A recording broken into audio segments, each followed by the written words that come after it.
In this episode, I feel like I'd had to hold the sky up for me and the children, and that I could only rely on myself and they could only rely on me, and I was terrified.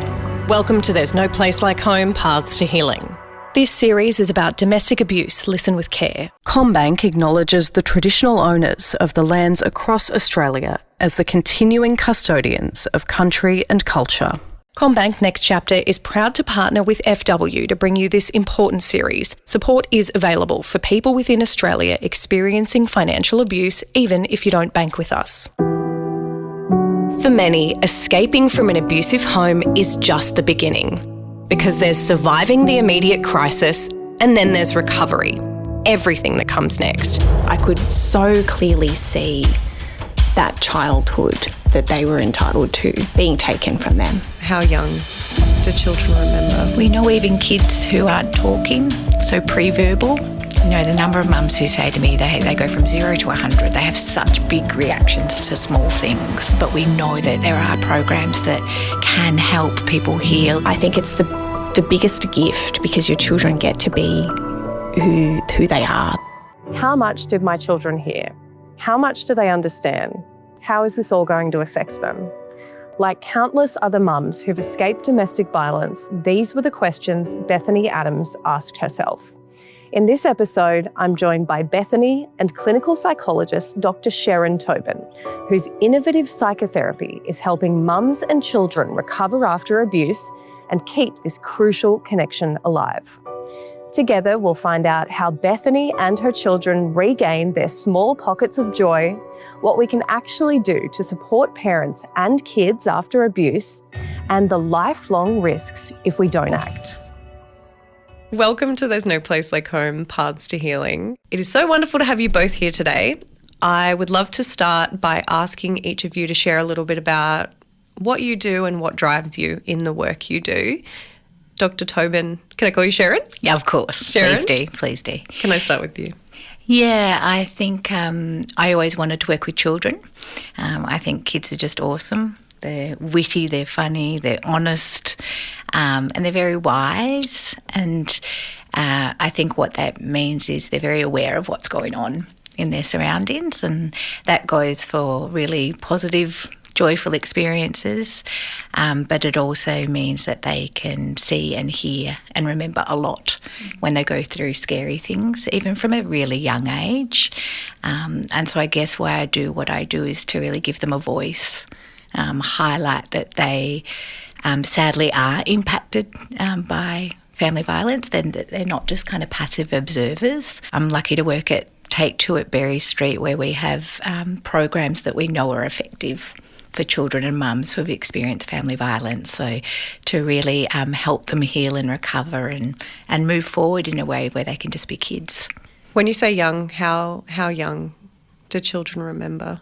We know even kids who aren't talking, so pre-verbal, remember in different ways. They might not remember in the same way you and I do, but in different ways they do, and they can show us. Bethany, I'd love to know a little bit about what you do and what drives you. I guess I'm here through lived experience of family violence.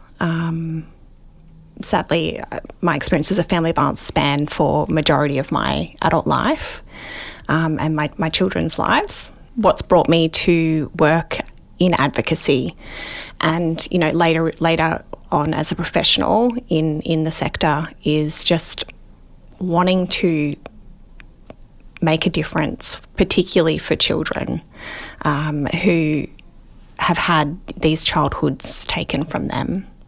I would really like to see better responses to children and just more opportunities for them to be themselves and find pathways to heal. Thank you for sharing that. Bethany, I'd like to start with you. As much as you're comfortable, you said that your lived experience has spanned most of your adult life.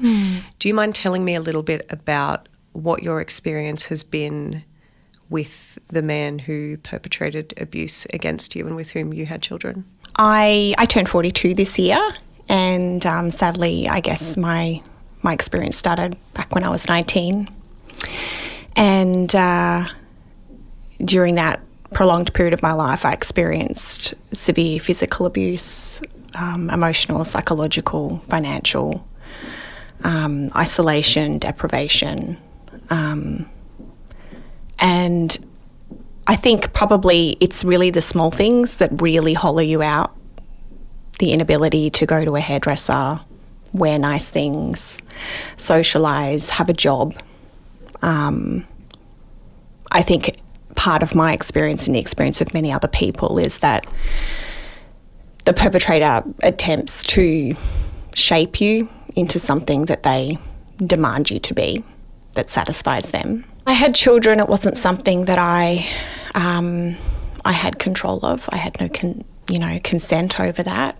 They're the best thing that's ever happened to me. But where there is a power imbalance and when, you are afraid of this person, consent is not an option. It's something you are not entitled to. Once I had children, I guess, in all honesty, I thought maybe that would make the violence stop. Maybe that would make us safe, but it doesn't. And after you leave, you don't escape and the children aren't free. It just changes shape. You can no longer see someone's mood, see their reaction, and you're at the mercy of the systems. And I think as hard as it is to leave, and I don't know that you ever can truly leave, but once you start to find some space of freedom, I think it's the biggest gift, because your children get to be who they are. They get to find themselves again. For a long time we believed if a young person or a child was in another room and had headphones on or couldn't hear what was happening, that they weren't experiencing that violence and it didn't have an impact. Is that true? No, not at all. I can't say that more categorically. They pick up on the vibe in the home as well as the more overt acts of violence. They pick up on the impacts on mum, on sibling relationships and how it impacts the dynamics. So, Before we move to after escaping the relationship, when you were in the situation that you were in and you were being coercively controlled, how did that impact the way you parented? I think for a very long time I tried to create as many opportunities of softness as I possibly could for my children, wherever I could. I could see them being, really impacted by what was happening around them, and just feeling incredible guilt, fear, not knowing what to do. And I think as well, I could so clearly see that childhood that they were entitled to being taken from them. So as much as I possibly could, I tried to curate a childhood for them in any space, create little bits of magic, see if I could try and make Christmas and birthdays as special as possible. Did you ever speak to them, or did they ever ask you about what they sensed or saw was happening? No, not during. I think towards the end there was a lot more awareness, and afterwards as well, once I was aware of what had happened, because I hadn't even heard of family violence at that time. I didn't even know there was a family violence, such as a family violence service, and there was support out there. I had no idea. Was realising that, was that a relief? Was it pain? How did it feel when you had a name to put to what had been done to you? Terrifying. Yeah. I think it wasn't until, sorry, I'm getting emotional. It wasn't until I wrote my story down with my case manager at the time, and I sat with my family and they read it. Yeah. Because they didn't know. Your family, do you mean your parents? Or my parents, my siblings. Yeah. I then realised the magnitude of what we had been through, and the magnitude of what my children had been through just hit me. Yeah. And I just thought, something came over me where I was just like, this is huge. and they are going to need me to step into something, some form of strength. I'm going to have to try and conjure something from somewhere. I can see so much joy in you, and I can just imagine the little people you're raising and how lucky they are to be surrounded by that joy. Yeah. After you escaped and you were doing that work to understand what had been done to you, to put a name to it for the first time, and to also do the administrative work of leaving, which is huge. How did you navigate that with having your beautiful little people? Look, I think it went in stages. I think initially it was really about trying to stay safe. Safety was the big priority. And then it was about, for me, I sort of looked at what foundational pieces do my children need. For me, it was that they needed to stay in their school, in their community. There were other mums and dads who were part of their raising and really vital in their lives. So that was something that I then had to grapple. How am I going to afford that? That was a huge challenge, but I was extremely determined. It just meant everything went into that bucket. Enormous. I tried to create a home. I wasn't able to work at that time. I hadn't worked for, probably would have been 15 years since I had worked. And that wasn't your choice? No, it wasn't my choice. I did eventually start back doing little bits and pieces of teaching, but I hadn't worked for 15 years and obviously the PTSD had kicked in. So I just spent that time trying to establish some safety, do the work with Family Violence Services, learn as much as I could about what had gone on for me and my children. The place we were living in the back of it was buried in mud, and I had to dig the house out of the mud, and then it was falling off at the back, so I'm jamming bricks under. Which after what you've been through, I'm sure you were like, I'll dig a house. Why not? That's fine. And how amazing for the kids to see that. There was what mum's doing. It was something really freeing about it. How old roughly were the children at that point? 5 and 10, 5 and 11. Okay. Yeah. So was there a point after you had escaped where you were presumably knee-deep in mud digging a house out of dirt where you saw something in them start to spark back? Was there a moment? Yeah, other people started to notice. Yeah.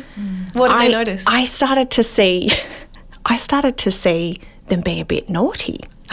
You know, like, what they do? Give a bit of cheek. Celebrate that. And say things like, well, I'm going to be naughty for once kind of thing. And there was something in me just like, did you cry? But I was like, I love this, you know, to see them feel fearless to challenge me, you know, and to challenge something, anything was just actually a joy. And I thought, you know, I love that. I still, you know, I have a teenage daughter, and if I see her really not taking anything from her brothers, I'm like, well, you know, she can hold her own. She's got her sass. Yeah. She's going to go dig a house out of the mud. She's got a pretty good role model. Yeah. Sherryn, you are a clinical psychologist and you worked on a pilot called the Recover program, which is about reconnecting mums and children after abuse. Tell me about the program.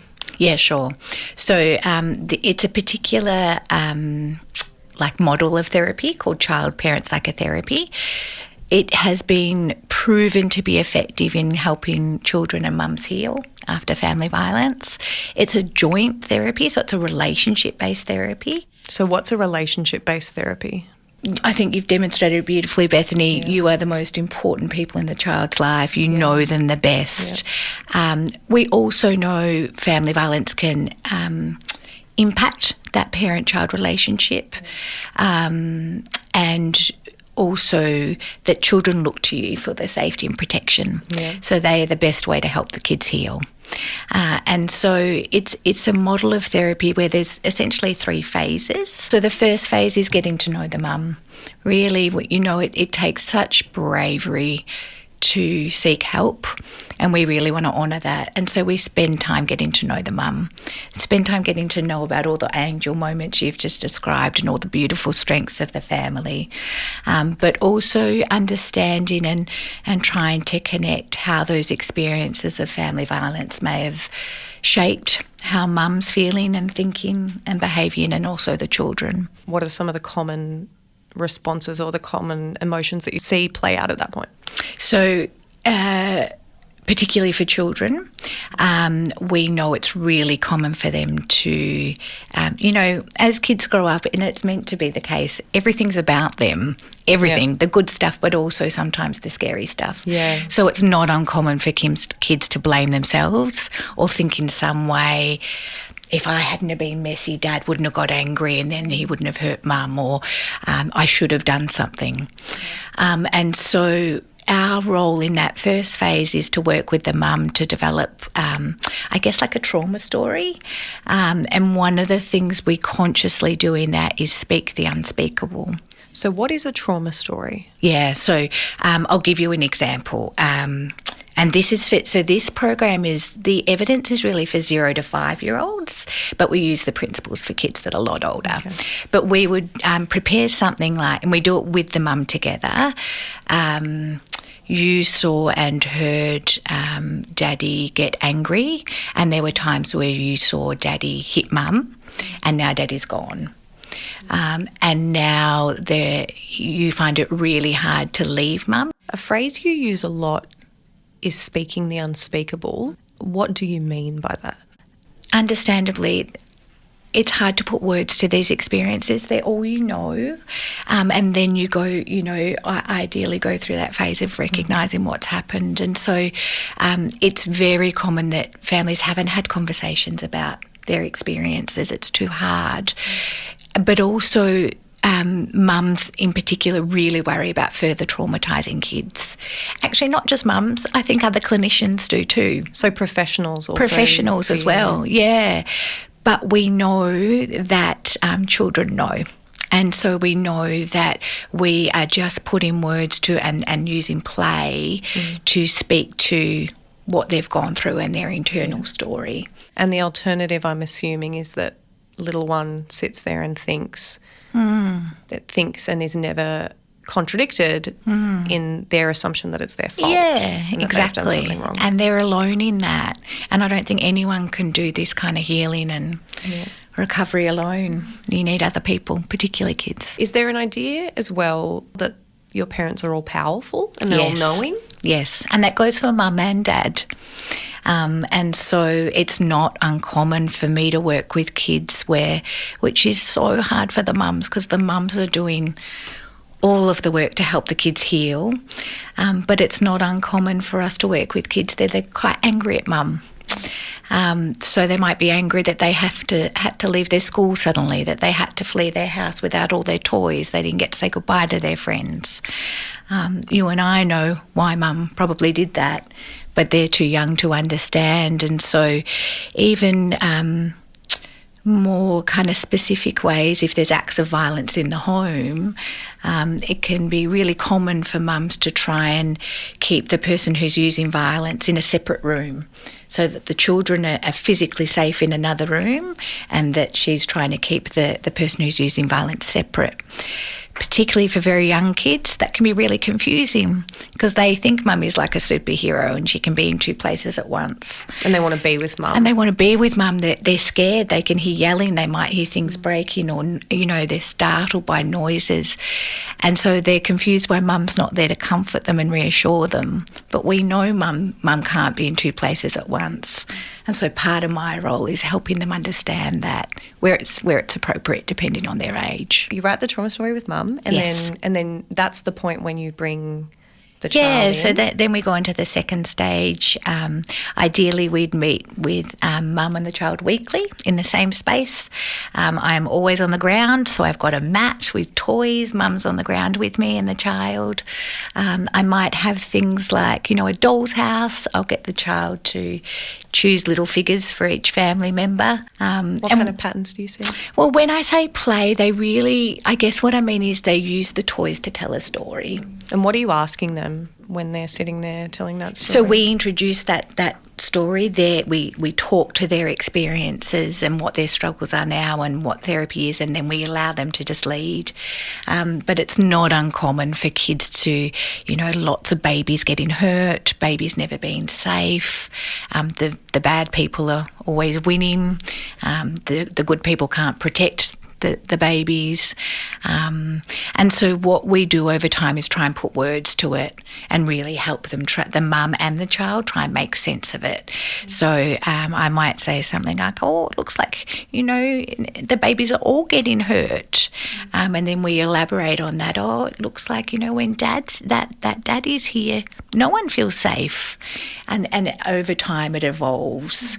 But again, we're really trying to help both the mum understand the child's behaviours and what they've been through and why it might be impacting them or how more, but also correcting some of those assumptions kids have made and, helping them understand it's never a child's fault. It's always the grown-ups who use violence, that it's their responsibility to manage their anger. How do you contextualise that kind of work when, in a lot of cases, the children are still in a situation where there's shared custody and they're seeing the person who used violence? Yeah, I'm glad you asked me this because it's such a dilemma, and it really is an ongoing dilemma, but the vast majority of kids are having ongoing contact, so we need to think about it. I think services have changed a lot, so I think now we I guess are more aware that there are risks of intervening and it has to be really considered and thought through with the mum. We would never want to put a child in a case where in a situation where they have to keep secrets.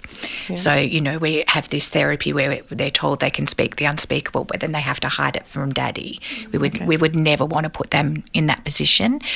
I think what we're getting better at is looking for windows of safety where we might be able to do that work. And also, I guess there are instances where it may not be possible. We just assess that it's too risky. So we would work with the mum to try and focus on the child and support her that way, as well as a big advocacy piece to the courts and systems. Thinking about the life cycle of this, because as I understand, the median number of sessions that mum and child do is about 22. Talk to me about what you see throughout that process and that third phase. We try and plan a good goodbye. And throughout these sessions, there is intense themes that are played out and discussed, but there's also lots of joy and lots of angel moments. That's what was reminding me about what you were creating for your kids, Bethany. And so we think about how can we move forward in a way where mum can see a way forward, where family violence doesn't define her. What are her hopes? What does she want for her as a person, for her children?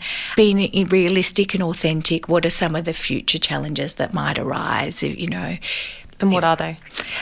So, for example, if there is ongoing contact, how can we support mum to navigate that in a way that protects her and the children? What are the long-term impacts for children who have experienced violence? And I'm assuming you would use that phrase for children who have lived in an unsafe home, that they've experienced it. Definitely. What can the long-term impacts be without support?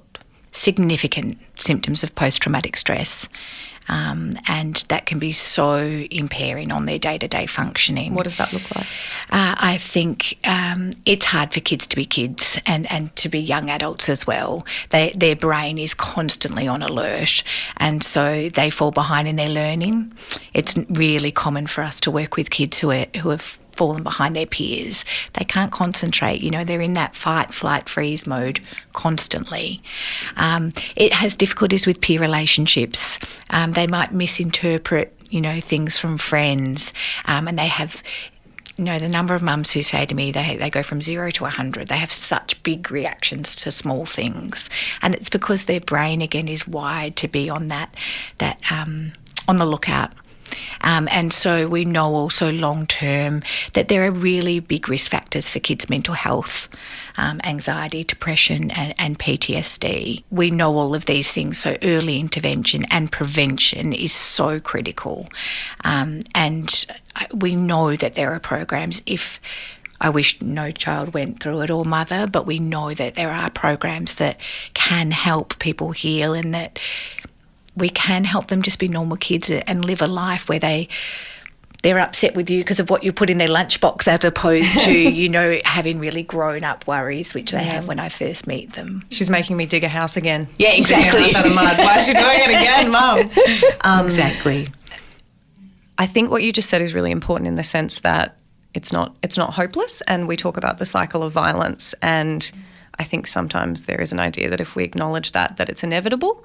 So it's really wonderful to hear the interventions that can help that not be the case. The Recover pilot was just a pilot. I'm interested in how available are services for mums and children who've experienced violence and abuse and who are looking to heal and recover and do the work that you've described.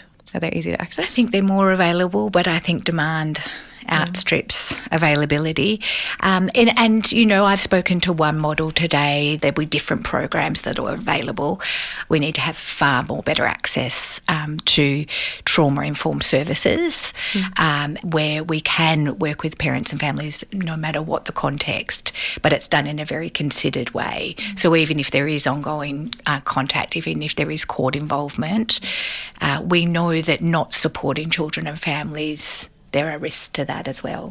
So it's so important. The risk of inaction. Exactly right, yeah. But I think we do have a long way to go in terms of availability of services and even helping mums navigate that. Again, the burden always falls to the mum to navigate that service. Bethany, for you, did you seek those kinds of supports for yourself and your children? And how easy was it if you did? Well, I didn't seek them, no. I was, slid some pamphlets across the table at some point, and someone had said, I think this is what you're going through. They were family violence pamphlets, and they then walked me across the road and dropped me off at a family violence service. So that's how I guess, fell into learning about services. And I was extremely reluctant to engage initially because, I feel like I'd had to hold the sky up for me and the children, and that I could only rely on myself and they could only rely on me. And I was terrified of speaking the truth, terrified.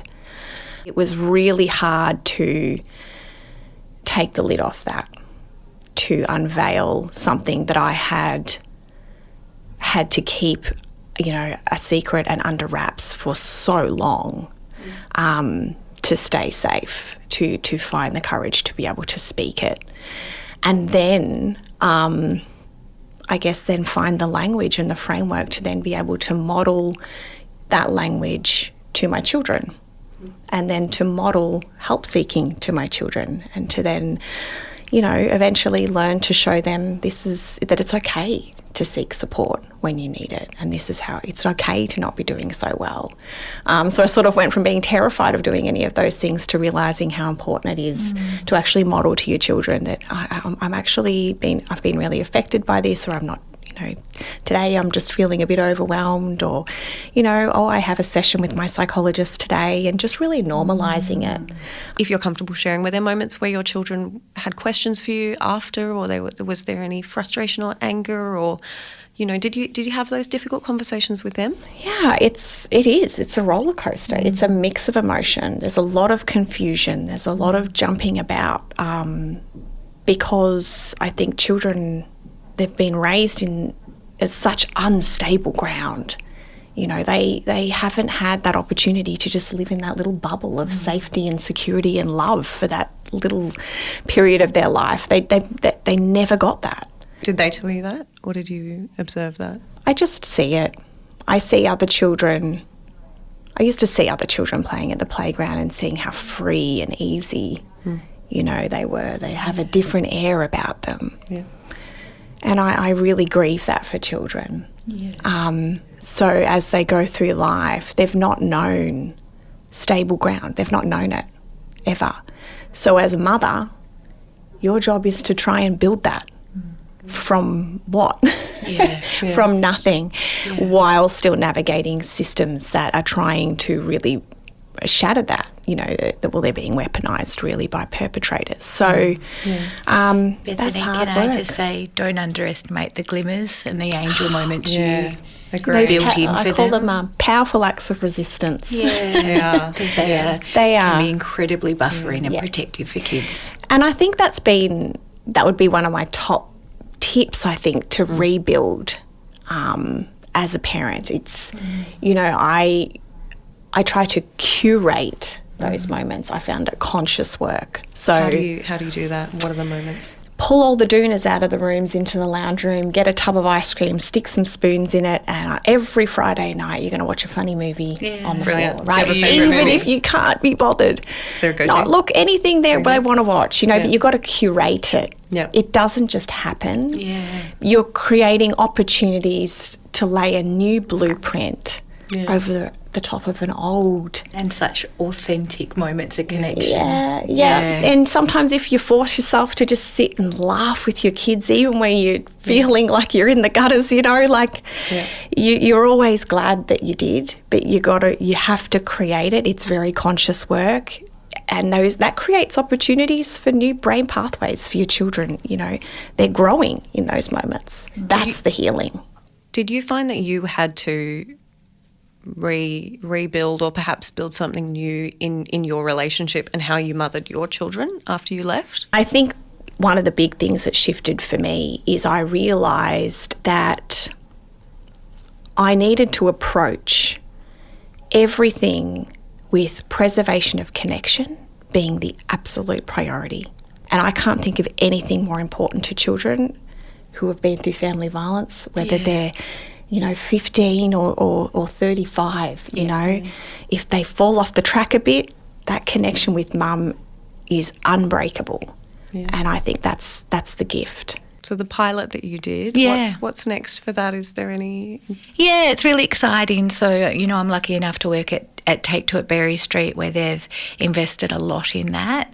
Again, we've still got a lot of demand that outstrips availability, but child parent psychotherapy is being there's various trainings being offered in different states across Australia, and Berry Street itself is continuing to train internally staff so that we have more people available who can deliver these type of programs. Thank you. Bethany, I'd like to leave today with you. Think about yourself. What are you most proud of that you have done since escaping? Honestly, it is my kids. I'm proud that I have rebuilt, and I am continuing to rebuild. I am proud that there was a moment when I decided that person has taken enough from us. I will choose what comes next for my life, and I will choose what our life looks like. I will create that for us, and just that determination, I think. And what did you choose? I chose to give my children the life they deserve, and to build a home that feels nice and just love and safety and security, family, all the things that, I wanted for them. So I'm really proud that I managed to do that and will continue to do that. And I look at my children and I think, given everything, my gosh, they're amazing. They really are. They're such amazing humans, and I'm really proud of them. Yeah. You should be proud of them, and you should be proud of yourself. And I'm proud and grateful to have gotten to know you and to have you on today. Bethany Thanks, Adams, Sally. Dr Sherryn Tobin, thank you so much for joining There's No Place Like Home, Paths to Healing. Next time on Paths to Healing. I had to keep going back because I didn't have anywhere to go. To me, it would have meant I am someone, I am heard, I am cared for. And that in darkness is a candle. CommBank Next Chapter is proud to partner with FW to bring you this important series. Support is available for people within Australia experiencing financial abuse, even if you don't bank with us. Contact CommBank's Next Chapter team on 1800 222 387, Monday to Friday, 9am to 6pm Sydney, Melbourne time, excluding public holidays, or visit commbank.com.au/Next Chapter. If you enjoyed this podcast, please rate and follow or join the movement at futurewomen.com. This episode was hosted by Sally Spicer. Executive producer is Sally Spicer. Our producers are Odessa Blaine and Marcella Rossiano Barrow, who's also our video producer. Geraldine Bilston is our sensitivity consultant, and our supervising producer is Jamila Rizvi. Audio editing by Dave Collins, artwork by Patty Andrews, videography by Charlie Rogers.